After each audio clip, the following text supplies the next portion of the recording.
Hello friends, welcome to study with crazy Guru. Friends, आज हम जो DRDO जो सेप्टेम्बर 10 की तरफ से जो वैकेंसी निकला है ड्राइवर, स्टेनोग्राफर, जो फायरमैन और क्लर्क का, उसमें क्या है कि जो टेस्ट सीरीज का जो श्रृंखला स्टार्ट किए हैं उसको हम आज आगे बढ़ाएंगे। तो क्या है कि टेस्ट सीरीज 1 जो है वो आ चुका है और टेस्ट सीरीज जो सेकेंड है उसको हम अभी डिस्कस करेंगे। तो क्या है कि देखिए, जो सेप्टेम्बर 10 में DRDO में जो 75 पूरा कितना क्वेश्चन पूछेगा, देखिए पूरा आपको 75 क्वेश्चन मतलब 75 क्वेश्चन पूछेगा। उसमें से 20 जो क्वेश्चन होता है, जो 20 मार्क का जो क्वेश्चन आएगा, कहाँ से आएगा? वो जीके से आएगा। कहाँ से आएगा? तो जीके से आएगा। ओके, तो क्या है कि मतलब 75 क्वेश्चन में से 20 क्वेश्चन जीके का आएगा। तो क्या है कि मतलब जो जीके का क्वेश्चन है उसको करना बहुत जरूरी है। तो क्या है कि मतलब जितना भी प्रैक्टिस कीजिएगा क्वेश्चन का उतना आपको तैयारी अच्छा होगा। तो हम क्वेश्चन स्टार्ट करते हैं।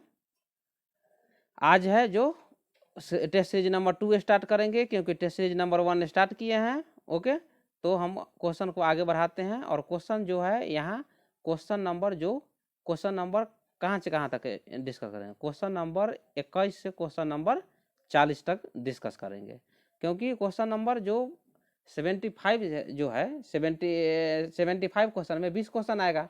तो 20 क्वेश्चन में क्या है कि मतलब जो 20 क्वेश्चन जो 21 से है 40 तक, तो वो क्वेश्चन को हम अभी डिस्कस करूंगा। तो देखिए, पहला क्वेश्चन जो है, किस संविधान संशोधन अधिनियम द्वारा जो पांडिचेरी है विधानसभा के सदस्यों को राष्ट्रपति के निर्वाचक मंडल में शामिल किया गया है? तो देखिए, उससे पहले हम आपको बता दें कि देखिए, पांडिचेरी और दिल्ली जो दो विधानसभा क्षेत्र है। ओके, जो दो विधानसभा केंद्र शासित जो प्रदेश है, कौन कौन है? एक है दिल्ली और एक है क्या? केंद्र शासित प्रदेश पांडिचेरी। तो वहाँ का जो उसको जो राष्ट्रपति के निर्वाचक मंडल में है उसमें शामिल होने का जो है अधिकार है। तो राष्ट्रपति के निर्वाचक मंडल में दो पांडिचेरी जो विधानसभा है वो पार्टिसिपेट करेगा। कौन कौन? पांडिचेरी और दिल्ली। तो क्वेश्चन पूछा है कि संविधान संशोधन अधिनियम द्वारा पांडिचेरी या पुडुचेरी बोला जाता है विधानसभा के सदस्यों को राष्ट्रपति के निर्वाचक मंडल में शामिल किया गया है। तो इसका ऑप्शन क्या हो जाएगा? इसका ऑप्शन बी हो जाएगा। कौन सा? 70वां। ओके, तो देखिए हम देख लेते हैं। देखिए, 70वां संविधान संशोधन कब हुआ था? 1992 में हुआ था। कब हुआ था? 1992 में हुआ था। ओके, तो 17वां जो संविधान संशोधन 1992 द्वारा पांडिचेरी विधानसभा एवं प्रस्तावित दिल्ली विधानसभा सदस्यों को राष्ट्रपति के निर्वाचक मंडल में भाग लेने का अधिकार प्रदान किया गया। तो मैं पीछे डिस्कस कर चुका हूँ। कौन कौन?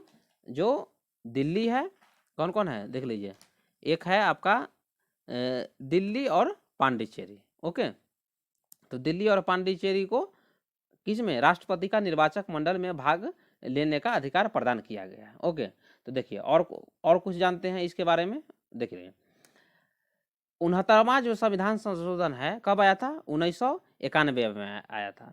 तो उसमें क्या बोला गया है? जो केंद्र शासित क्षेत्र जो दिल्ली है, दिल्ली का नाम राष्ट्रीय राजभाषा क्षेत्र किया गया है तथा दिल्ली में 70 सदस्यीय विधानसभा बनाने का प्रावधान किया गया है। कौन सा संविधान संशोधन? 69वां संविधान संशोधन 1991 में। इसमें क्या कहा गया था? देखिए, इसमें कहा गया था जो कमेटी जो बनाया गया था वो सिफारिश किया था जो दिल्ली का जो अस्थायित्व हो या सुदृढ़ता हो उसकी दृष्टि को ध्यान में रखते हुए ऐसी व्यवस्था किया जाए जिससे राष्ट्रीय राजधानी जो है कौन? दिल्ली, जो अन्य केंद्र शासित प्रदेशों की तुलना में एक विशेष दर्जा प्राप्त हो। ये नहीं कि मतलब सभी की तरह मतलब उसको एक विशेष दर्जा दिया जाए, ऐसा नहीं है। उससे ज़्यादा मतलब दिल्ली को ज़्यादा जो अन्य केंद्र शासित प्रदेशों की तुलना में एक विशेष राज्य जो एक विशेष दर्जा प्राप्त हो। ओके, उसके बाद देखिए, 76वां जो संविधान संशोधन है कब आया था? देखिए, वो आया था 1994 में आया था। तो 1994 में क्या आया था देख लीजिए। 76वां संविधान संशोधन जो 1994 के द्वारा तमिलनाडु के आरक्षण अधिनियम को संविधान की 9वीं अनुसूची में शामिल किया गया है। ओके, उसके बाद 77वां जो संविधान संशोधन है कब आया था? तो उसके बाद आया था कब? 1995 में आया था, 1995 में आया था। तो 77वां जो संविधान संशोधन 1995 द्वारा जो सरकारी सेवाओं में प्रोन्नतियों में अनुसूचित जाति एवं अनुसूचित जो जनजातियों का है जो कोटा सुरक्षित किया गया है। किसका किसका? देख लीजिए, जो सरकारी सेवा में है, जो पद में जो उन्नति होना चाहिए कि जो मतलब जो प्रमोशन बोलते हैं, तो किसको किसको? एससी और एसटी को। ओके, एससी और एसटी को सुरक्षित कोटा प्रदान किया जाए। तो क्या है कि मतलब ये क्वेश्चन एकदम डिस्कस कर दिए। अब नेक्स्ट क्वेश्चन पे आते हैं। तो नेक्स्ट क्वेश्चन देख लीजिए। नेक्स्ट क्वेश्चन है, अकबर के शासन काल की निम्नलिखित में से कौन सी घटना सबसे बाद में हुई थी? क्या पूछा है? कौन सी घटना जो है सबसे बाद में हुई थी? तो देखिए, जानते हैं कुछ।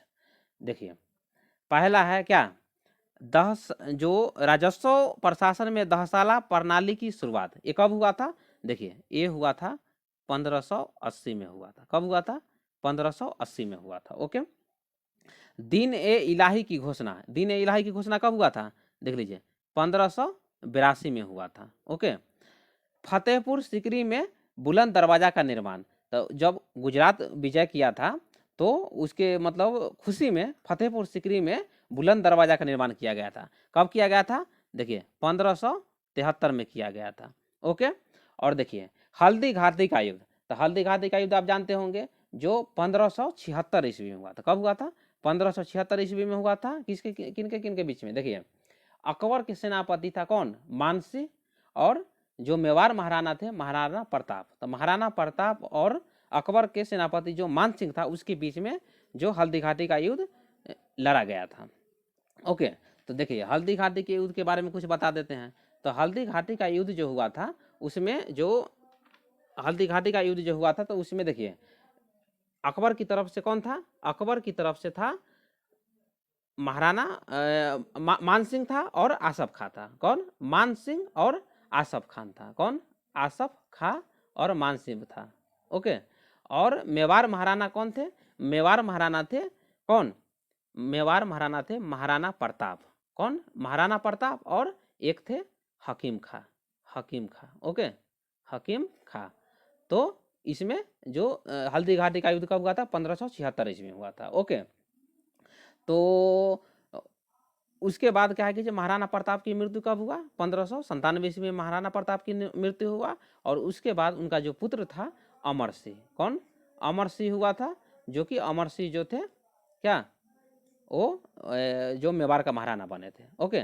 तो इसमें क्वेश्चन पूछा था, जो अकबर के शासन काल के निम्नलिखित में से कौन सी घटना बाद में हुई थी? तो कौन सी घटना बाद में हुई थी?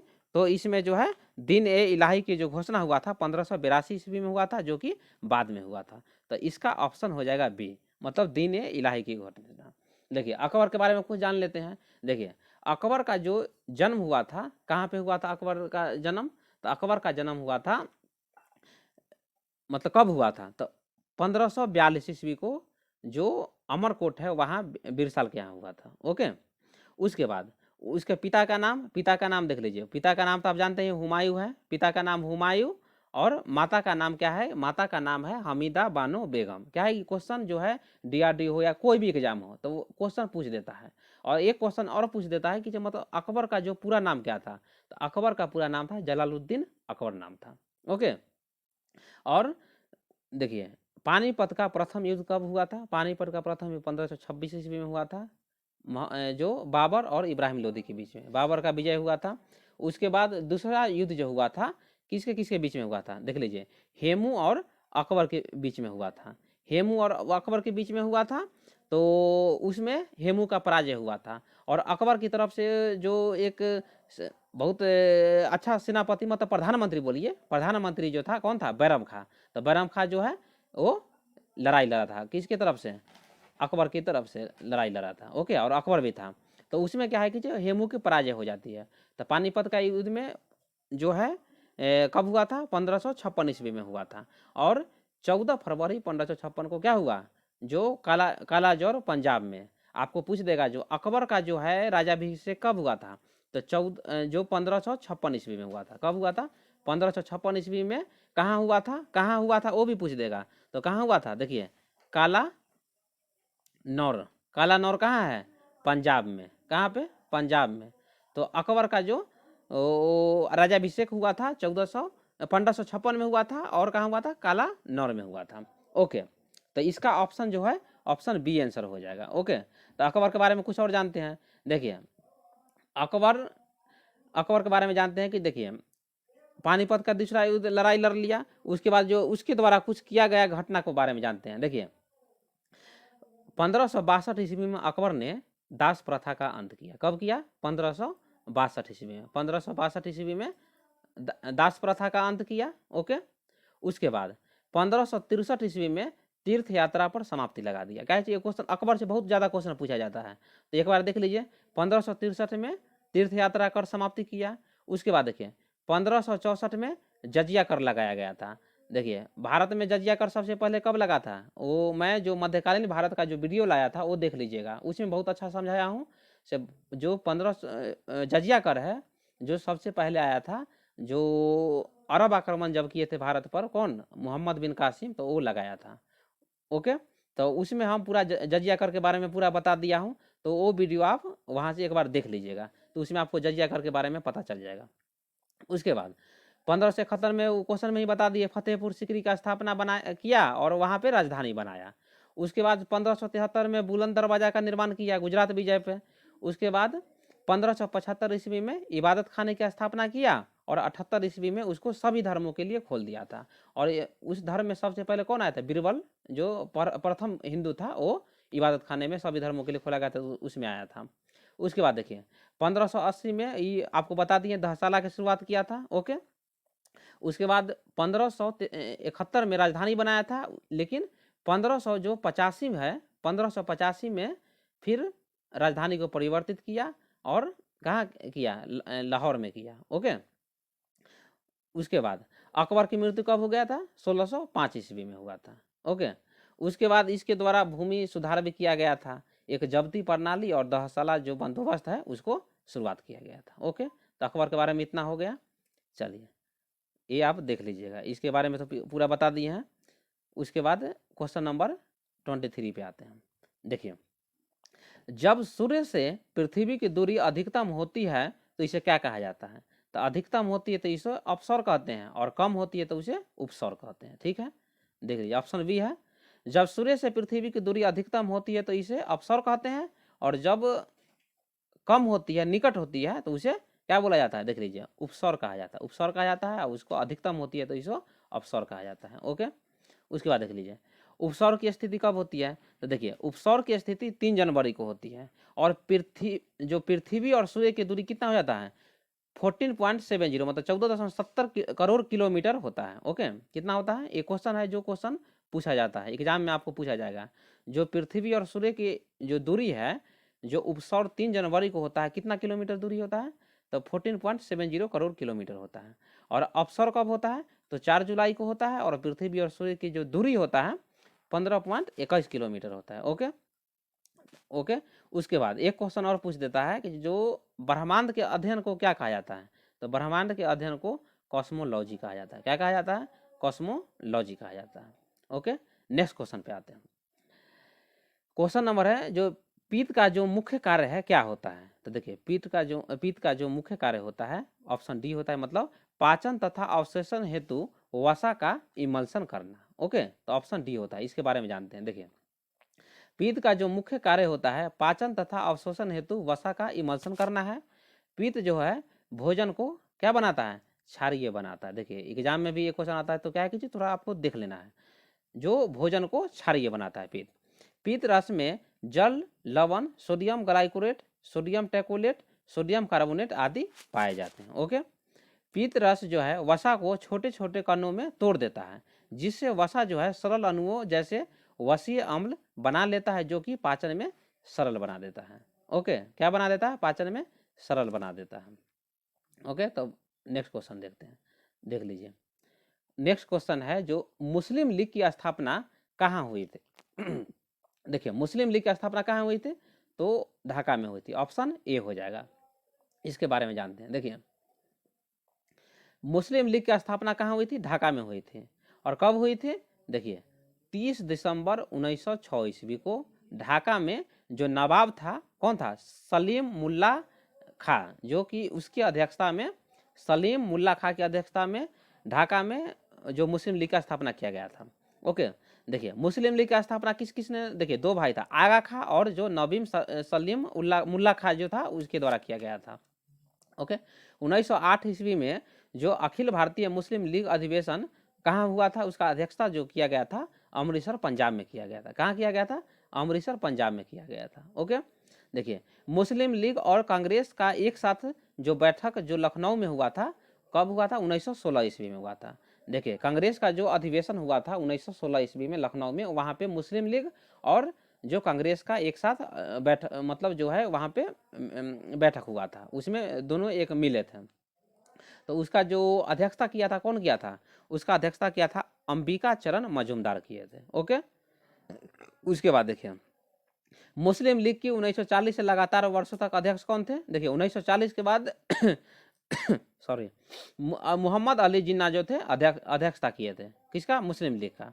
ओके, पाकिस्तान का प्रथम गवर्नर जनरल कौन बने, उसके बाद कौन बने, वही मोहम्मद अली जिन्ना बने। देखिए जो भारतीय राष्ट्रीय कांग्रेस के बारे में कुछ जान लेते हैं, देख लीजिए। आईएनसी, भारतीय राष्ट्रीय कांग्रेस का स्थापना कब हुआ था, 28 दिसंबर 1885 ईस्वी को हुआ था। कब, 28 दिसंबर 1885 ईस्वी को मुस्लिम लीग का स्थापना किया गया था। ओके, और उसका संस्थापक कौन थे, तो एओ ह्यूम थे। और अभी देखिए बहुत ज़्यादा परिवर्तन किया गया है, जो वर्तमान में जो आईएनसी का जो है अध्यक्ष किसे बनाया गया है, तो मल्लिकार्जुन खड़गे को। देखिए करेंट अफेयर का क्वेश्चन बहुत महत्वपूर्ण होता है, तो करेंट अफेयर में ये आपसे पूछ सकता है कि जो वर्तमान में जो आईएनसी का जो प्रेसिडेंट है किसको बनाया गया है, तो मल्लिकार्जुन खड़गे को बनाया गया है। ओके, तो देखिए सोडियम की खोज किसने की थी, तो देखिए सोडियम की खोज किसने की थी, तो ऑप्शन इसका ए होना चाहिए, ऑप्शन ए है। ओके, ऑप्शन ए है, सोडियम की खोज किसने की थी, हम जो हम्फ्री डेवी है उसके द्वारा सोडियम की खोज किया गया था। तो देखिए सोडियम के बारे में जानते हैं, तो सोडियम के बारे में जान लीजिए। देखिए सोडियम की खोज जो है हम्फ्री डेवी ने किया था। ओके, सोडियम जो होता है अत्यंत क्रियाशील तत्व है। देखिए जो सोडियम है जो अत्यंत क्रियाशील तत्व है, लेकिन उसको वही कारण है कि उसको मुक्त अवस्था में नहीं पाया जाता है। तो मुक्त अवस्था में सर नहीं पाया जाता, तो कैसे पाया जाता है, देखिए जो सोडियम है जो संयुक्त अवस्था में पाया जाता है, मुक्त अवस्था में नहीं पाया जाता है, संयुक्त अवस्था में। तो किस किस फॉर्म में पाया जाता है, देखिए क्लोराइड हो गया, नाइट्रेट हो गया, कार्बोनेट हो गया, बोरेट हो गया और सल्फेट हो गया।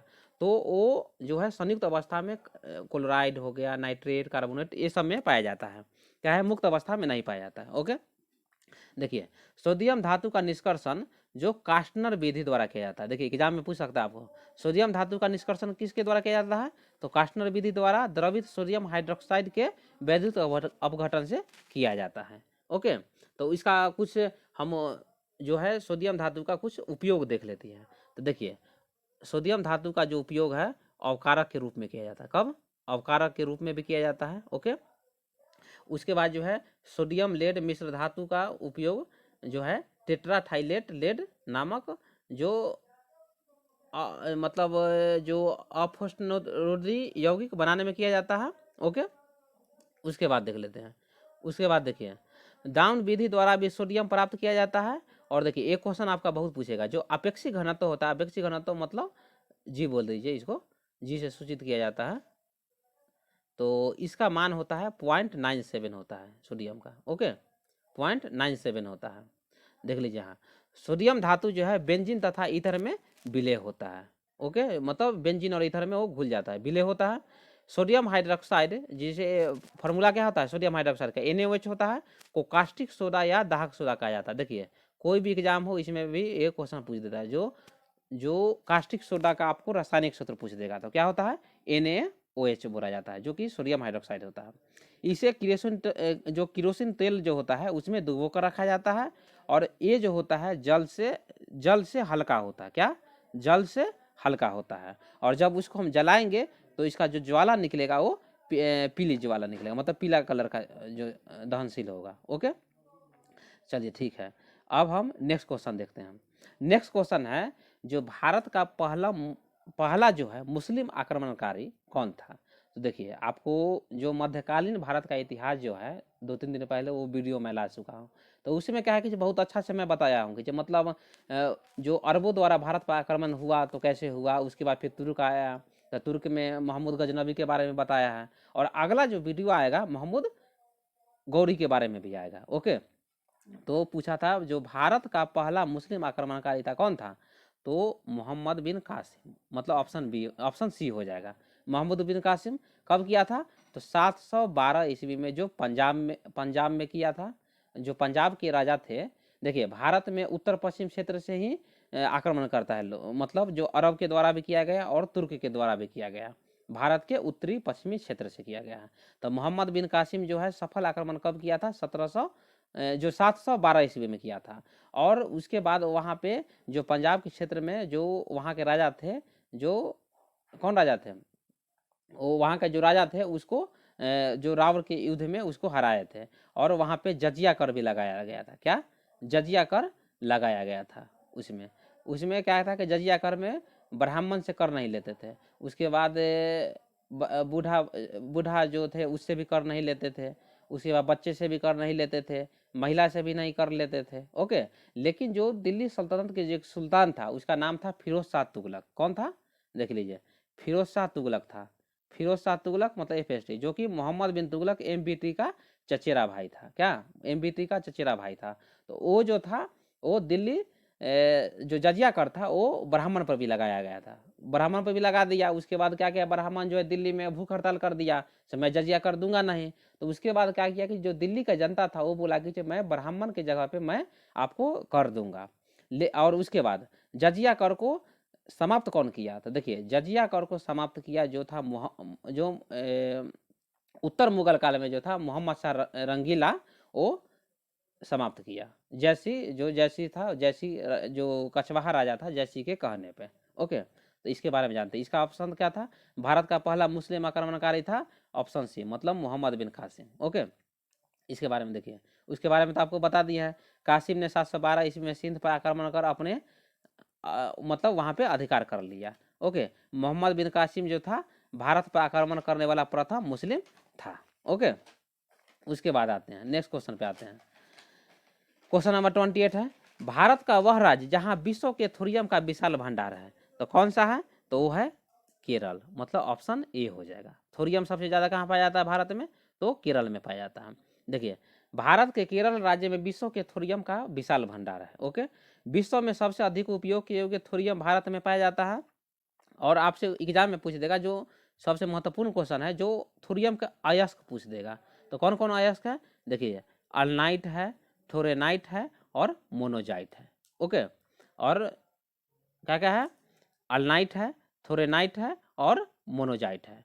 और जो थोरेनाइट है जो भारत में नहीं पाया जाता है, और अल्नाइट जो है भारत में जो केरल का जो कोंकण तट है वहाँ पे पाया जाता है। ओके, तो यहाँ पे इतना जानकारी बहुत है इसमें।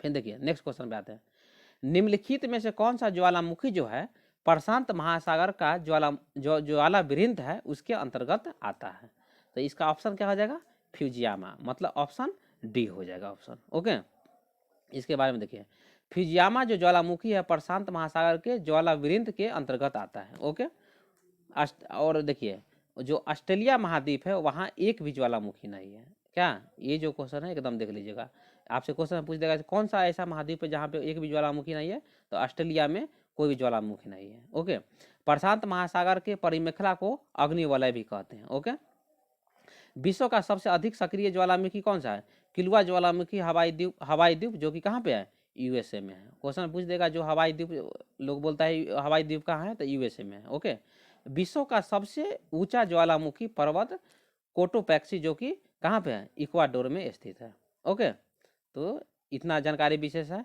उसके बाद देखिए नेक्स्ट क्वेश्चन है, किसी राजनीतिक दल को राष्ट्रीय पार्टी के रूप में मान्यता प्राप्त करने हेतु कम से कम 3 अलग अलग राज्यों में, क्या 3 अलग अलग राज्य बोला, देख लीजिए 3 अलग अलग राज्यों में लोकसभा के सीटों का कितने प्रतिशत जीतना अनिवार्य है, तो 2%। कितना, 2%। 3 अलग अलग राज्यों में जो लोकसभा का सीट है वहाँ पे 2% आपको जीतना अनिवार्य है। ओके, तो ऑप्शन इसका ए हो जाएगा, देख लीजिए किसी राजनीतिक दल को राष्ट्रीय पार्टी के रूप में मान्यता प्राप्त करने हेतु कम से कम 3 अलग अलग राज्यों में 2% जो लोकसभा सीट का जो 2% जितना अनिवार्य है। ओके, देख लीजिए, निर्वाचन आयोग द्वारा राजनीतिक पार्टी की मान्यता दी जाती है। ओके, निर्वाचन आयोग जो है किसी राजनीतिक पार्टी की जो मान्यता है उसको रद्द भी कर सकता है। ठीक है, देख लीजिए। उसके बाद राजनीतिक जो यदि कोई निर्वाचन आयोग है जो राजनीतिक दल को है राष्ट्रीय राज्य का दल को मान्यता देगा तो कोई अर्हता जो होनी चाहिए तब देगा।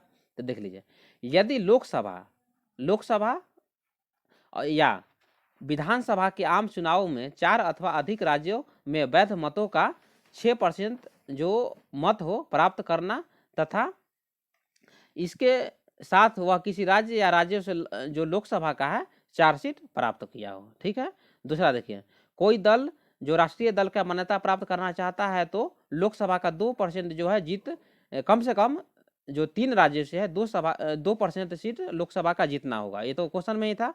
उसके बाद देखिए, यदि कोई दल जो है कम से कम 4 राज्यों में राज्य स्तरीय दल के रूप में मान्यता प्राप्त किया हो। ओके, देखिए 2022 तक भारत में जो राजनीतिक दल की जो संख्या है कितना है, देखिए 8 है।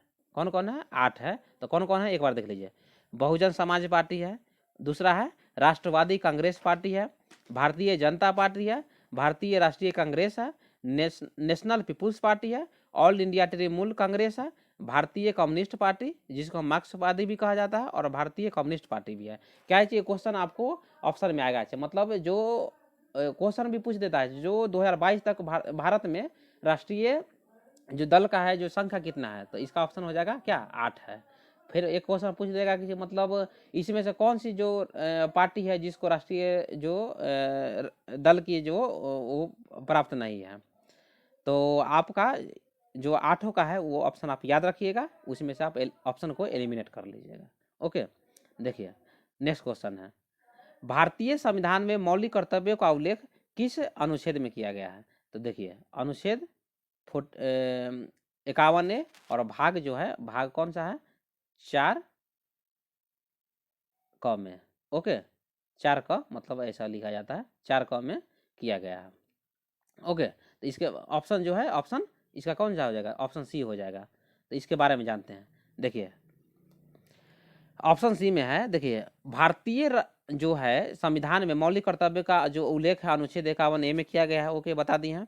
मूल भारतीय संविधान में जो है मौलिक कर्तव्यों का जो है प्रावधान नहीं किया गया है। वो मौलिक कर्तव्य कहाँ से लिया गया है, तो देखिए मौलिक कर्तव्य जो है जो रसिया से लिया गया है। ओके, देख लीजिए, सरदार स्वर्ण सिंह समिति के सिफारिश पर 42वें संविधान संशोधन अधिनियम 1976 द्वारा संविधान में भाग 4 क को शामिल करते हुए इसी भाग के अनुच्छेद 51 क में मौलिक कर्तव्य को जोड़ा गया है। ओके, और कहाँ से लिया गया है वो तो बता दिए, रसिया से लिया गया है। उसके बाद देखिए सियासीवाद जो संविधान संशोधन 2002 के द्वारा एक मौलिक कर्तव्य को जो है 51A को जोड़ा गया है, और उसमें बोला गया है कि मतलब 6 से 14 वर्ष के बच्चे को मुफ्त और अनिवार्य शिक्षा दिया जाए। कब, सियासीवाद संविधान संशोधन 2002 में बोला गया है, जो कि 6 से 14 वर्ष के बच्चे को मुफ्त शिक्षा आपको देना है। और वर्तमान में जो है मौलिक कर्तव्य की कुल संख्या कितना है, तो 11 है। कितना है, 11 है। ओके, चलिए नेक्स्ट क्वेश्चन आते हैं। नेक्स्ट क्वेश्चन है 32। देखिए मिश्रित अर्थव्यवस्था से क्या तात्पर्य है, तो मिश्रित अर्थव्यवस्था मतलब क्या, निजी और सार्वजनिक क्षेत्र का सह अस्तित्व हो। मतलब ऑप्शन इसका ऑप्शन सी हो जाएगा। ओके, इसके बारे में कुछ जान लेते हैं। देख लीजिए, मिश्रित अर्थव्यवस्था में राज्य अर्थव्यवस्था तथा पूंजीवादी अर्थव्यवस्था दोनों के लक्षण विद्यमान रहते हैं। ओके, भारत में सार्वजनिक तथा निजी क्षेत्र के सह अस्तित्व के कारण मिश्रित अर्थव्यवस्था देश है। देखिए भारत क्या है, मिश्रित अर्थव्यवस्था वाले देश है, क्योंकि यहाँ पे जो है निजी और सार्वजनिक दोनों पाया जाता है। ओके, और समाजवादी अर्थव्यवस्था क्या है, देखिए समाजवादी जो अर्थव्यवस्था में उत्पादन, आपूर्ति और कीमत का निर्धारण किसके द्वारा किया जाता है, सरकार द्वारा किया जाता है। ओके, चलिए नेक्स्ट क्वेश्चन पे आते हैं। नेक्स्ट क्वेश्चन है 33। देखिए आंख का जो रंग होता है किस में मौजूद वर्णक पर निर्भर करता है, तो ऑप्शन इसका ऑप्शन बी हो जाएगा। ऑप्शन बी हो जाएगा। ओके, तो इसके बारे में कुछ जानते हैं, मतलब आइरिस में। देखिए आँख का रंग जो है आइरिस में मौजूद वर्णक पर निर्भर करता है। ओके, देखिए आइरिस का रंग जो होता है कैसा कैसा होता है, देखिए काला भी हो सकता है, नीला भी होता है और भूरा भी होता है। ओके, तो आइरिस का रंग काला, नीला और भूरा होता है। और पुतली जो होता है, पुतली का रंग कैसा होता है, काला होता है, पुतली का रंग काला होता है। और लोग बोलता है कि मतलब नेत्रदान करना है, तो नेत्रदान में क्या मतलब दान दिया जाता है। देखिए बहुत अच्छा क्वेश्चन पूछता है। नेत्रदान में जो आप करते हैं उसमें कॉर्निया को दान दिया जाता है। किसको, कॉर्निया को दान दिया जाता है। देखिए आइरिस जो है आंख में प्रवेश करने वाली जो प्रकाश की मात्रा को क्या करता है, निर्धारित करता है। आइरिस का काम क्या है, जो आंख में जो प्रवेश करता है, जो प्रकाश करता है। जैसे में देखिए कभी आपके आंख पे यदि कोई टर्च मार दे तो देखते हैं थोड़ा देर में कुछ झिलमिलाने लगता है, कुछ नहीं दिखाई देता है, तो वही होता है। जो आइरिस जो होता है आंख में जो प्रवेश करने वाले जो प्रकाश होता है उसको क्या करता है, निर्धारित करता है। और देखिए एक क्वेश्चन और पूछेगा, रेटिना पर वस्तु का जो प्रतिबिंब बनता है कैसा बनता है। देखिए रेटिना पर वस्तु का प्रतिबिंब उल्टा बनता है, वास्तविक बनता है और वस्तु से छोटा प्रतिबिंब बनता है। ओके, तो रेटिना पर जो वस्तु का प्रतिबिंब उल्टा, वास्तविक और छोटा प्रतिबिंब बनता है। ओके, क्वेश्चन नंबर नेक्स्ट पे आते हैं। तो जो 34 का क्वेश्चन है उसमें आते हैं। देखिए निम्नलिखित में से किस प्रकार का जो बाजार है कीमतों को नियंत्रित करने में असमर्थ रहता है। तो देखिए इसका जो ऑप्शन हो जाएगा, ऑप्शन पूर्ण स्पर्धा हो जाएगा। कौन, ऑप्शन बी हो जाएगा, पूर्ण स्पर्धा हो जाएगा। देखिए पूर्ण स्पर्धा बाजार जो है कीमतों को नियंत्रित करने में असमर्थ रहता है। क्या रहता है, असमर्थ रहता है। ओके, तो असमर्थ रहता है। देखिए पूर्ण स्पर्धा बाजार में क्रेता और विक्रेता जो होता है भारी मात्रा में उपस्थित होता है। क्या है, असमर्थ होता है, क्योंकि देखिए जो बेचने वाला भी होता है बहुत ज़्यादा होता है और खरीदने वाला भी ज़्यादा होता है। तो यही कारण क्या है कि जो मतलब जो बाजार को है मतलब वो नियंत्रित जो होता है वो नहीं कर पाता है। एकाधिकार बाजार में विक्रेता एक और क्रेता अधिक होता है। यदि एकाधिकार बाजार में होगा तो क्रेता जो होगा अधिक होगा, लेकिन जो विक्रेता होगा वो भारी मात्रा में उपस्थित होगा। क्रेता एक और विक्रेता भारी मात्रा में होगा। ओके, नहीं नहीं एकाधिकार बाजार में बोल रहे हैं। देखिए एकाधिकार बाजार में विक्रेता जो होता है जैसे में दुकानदार हो गया एक होता है, और खरीदने वाले जैसे हम सब होते हैं, कोई हो गया, आप हो गए, तो खरीदने वाले अनेक होते हैं। ओके, और एकाधिकार बाजार में जो होता है कीमत पर क्या, पूर्ण नियंत्रण रहता है, पूर्ण नियंत्रण होता है। ओके, और देखिए अल्पाधिकार में क्रेता अधिक संख्या में और विक्रेता कम संख्या में होता है। और पूर्ण बाजार की जो अवस्था में बाजार में अधिक संख्या में क्रेता और विक्रेता होता है। ओके, चलिए नेक्स्ट क्वेश्चन आते हैं, क्वेश्चन नंबर 35 पे आते हैं। तो देखिए 35 के क्वेश्चन क्या है, पृथ्वी के वायुमंडल का जो सर्वाधिक घनत्व होता है कहाँ पे पाया जाता है। तो इसका ऑप्शन जो हो जाएगा, ऑप्शन क्या हो जाएगा, ट्रोपोस्फीयर में, मतलब क्षोभ मंडल, मतलब ट्रोपोस्फीयर ऑप्शन ए हो जाएगा। देख लीजिए जो ट्रोपोस्फीयर होता है जो क्या वायुमंडल का सर्वाधिक घनत्व वाला होता है, मतलब वहाँ पे CO2 ज़्यादा पाया जाता है। कहाँ पे, ट्रोपोस्फीयर में। तो वायुमंडल का जो सर्वाधिक घनत्व होता है कहाँ पे पाया जाता है, ट्रोपोस्फीयर में होता है। और इसका जो जो ऊंचाई होता है कहाँ से कहाँ पाया जाता है, देखिए 8 से 18 किलोमीटर में पाया जाता है। ओके, और जितना भी वायुमंडलीय घटना जो होता है कहाँ पे होता है, तो यहीं पे होता है ट्रोपोस्फीयर में। देखिए जो पृथ्वी के सबसे निचले परत को ट्रोपोस्फीयर कहते हैं, 8 से 18 किलोमीटर के बीच में होता है।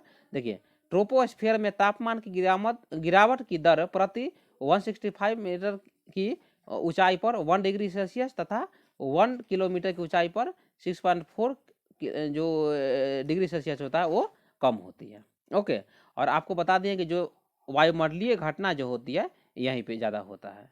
ओके, और देखिए इसको क्या बोलते हैं, ट्रोपोस्फीयर को संवहन मंडल भी कहा जाता है। क्या,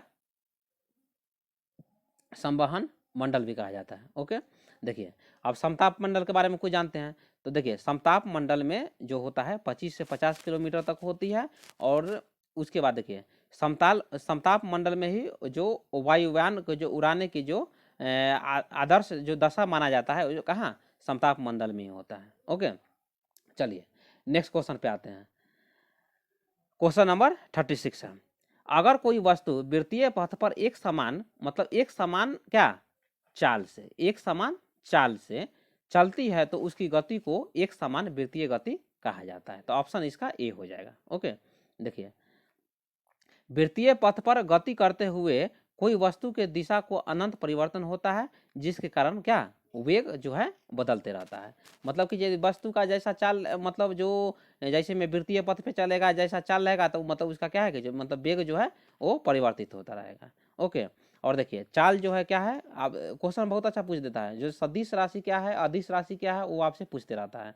तो जो चाल है, चाल जो है क्या अदिश राशि है और इसका जो मात्रक है क्या है मीटर पर सेकेंड है। ओके, फिर देखिए जो वेग है, वेग क्या है, वेग सदिश राशि है।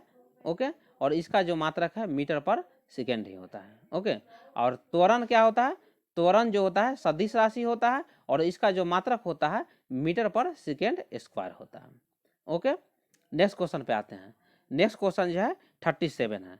देखिए अनंतनाग जो झील है राष्ट्रीय महत्व का स्मारक घोषित किया गया, यह जो है किस राज्य या केंद्र शासित प्रदेश में स्थित है। तो देखिए इसका ऑप्शन इसमें नहीं है, ये जो है कहाँ पे है, इसका ऑप्शन ई बोल दीजिए। तो ये जो है जम्मू एंड कश्मीर में है, तो इसका ऑप्शन ई हो जाएगा। जो अनंतनाग जो झील है जम्मू कश्मीर में है। तो जो अनंतनाग झील है जो क्यों प्रसिद्ध है, तो देखिए यहाँ जो है जो प्राचीन शिव गुफा मंदिर भी यहाँ पे है और मार्तंड जो सूर्य मंदिर है वो इसके लिए जो अनंतनाग झील है जो जम्मू कश्मीर में वो प्रसिद्ध है। ओके, देखिए क्वेश्चन नंबर 38 पे आते हैं।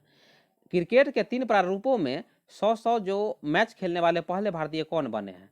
तो देखिए कौन है, विराट कोहली। ओके, विराट कोहली बने हैं। तो मतलब जो है 38 का ऑप्शन क्या हो जाएगा, ऑप्शन नंबर ए हो जाएगा। ओके, क्वेश्चन नंबर अब 39 पे आते हैं। 39 है, जो प्रधानमंत्री नरेंद्र मोदी ने होमी भाभा कैंसर अस्पताल और अनुसंधान केंद्र को राष्ट्र को समर्पित किया है। तो वो जो है अस्पताल क्या चीज़ का है, देखिए कैंसर अस्पताल है। ओके, और अनुसंधान केंद्र कहाँ निर्मित किया गया है, तो वो कहाँ निर्मित किया गया है, मोहाली। मोहाली मतलब कहाँ, मोहाली कहाँ है, पंजाब में निर्मित किया गया है। ओके, तो ऑप्शन इसका सी हो जाएगा। क्वेश्चन नंबर 40 पे आते हैं, देख लीजिए। फहमीदा अजीम जिन्हें 2022 के लिए जो पुलित्जर पुरस्कार दिया गया है वो किस देश के हैं, तो वो जो है कहाँ का है, देख लीजिए बांग्लादेश का है। ओके, तो ऑप्शन इसका ए हो जाएगा। तो दोस्तों क्या है कि जो टेस्ट सीरीज का जो दूसरा श्रृंखला है यहीं पे समाप्त होता है और इसी तरह जो है टेस्ट सीरीज का श्रृंखला जो है तीसरा आते रहेगा। और क्या है कि उस पर जो मध्यकालीन भारत का जो इतिहास है उस पर जो क्वेश्चन है वो लगातार आते रहेंगे। तो वो वीडियो भी आप देखिए, यदि अच्छा लगे तो क्या करना है, चैनल को सब्सक्राइब करना है। ओके, धन्यवाद।